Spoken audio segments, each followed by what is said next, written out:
which is, and this time we start with Prabir, which is your perspective on the role of HR in today's political system. You know, what contribution can HR make? And I thought this is very apt given your background, and you can probably throw some light. And we see a lot of changes, that are being attempted at this point in time. So, your thoughts on, what role can HR play? It's a favorite subject, except my wife asked me to shut up. So, I honestly think that there's a huge opportunity of leveraging, and it could be from a design of political parties, cultures, succession or lack of it, redundancy management, performance management, right? You lose all elections and yet you can be promoted.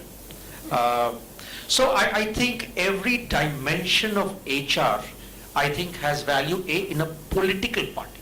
If you look at the political system, and the political system could include even the parliamentary training, and I've had some exposure to that in my civil service days. I think if you can apply contemporary HR thinking, let's take an example, productivity. How does filibustering actually enhance the quality of politics and political solutions, or does it actually make it worse? How do you actually appraise people? You can say democracy does it. Can you enable the democracy to have a more measured response? How do we handle difference of opinion? One of the big things I think as HR, and I think I alluded to some of that point, is you finally use these principles to do it for the benefit of the larger polity. Maybe taking from Prabir's anecdote, maybe the answer is absence of bodies. Get rid of them. Start all over again. I agree with Prabir. It seems to be an ocean of opportunity out there. How do you begin? I have read of political parties having professionals come and talk to them about various subjects like this, but they never take that any further.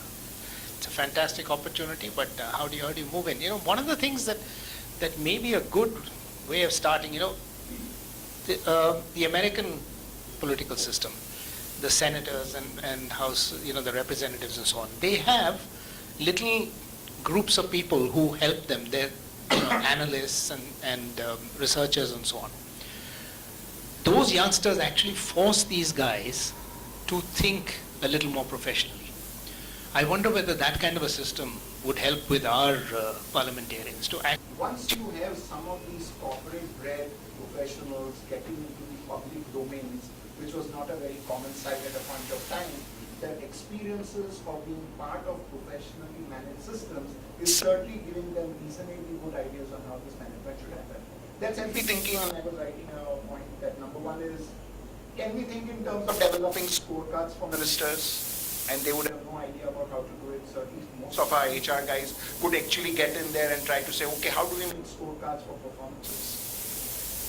How do you facilitate a business planning process? Likewise, how each business and each ministry is deriving value and creating value for their own constituencies and for their own portfolios. Can we help them create a business planning process? Certainly skill upgradation for ministers, which he said.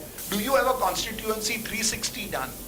But some of these things are creative and could do real value if corporate practices could be adopted by the governments.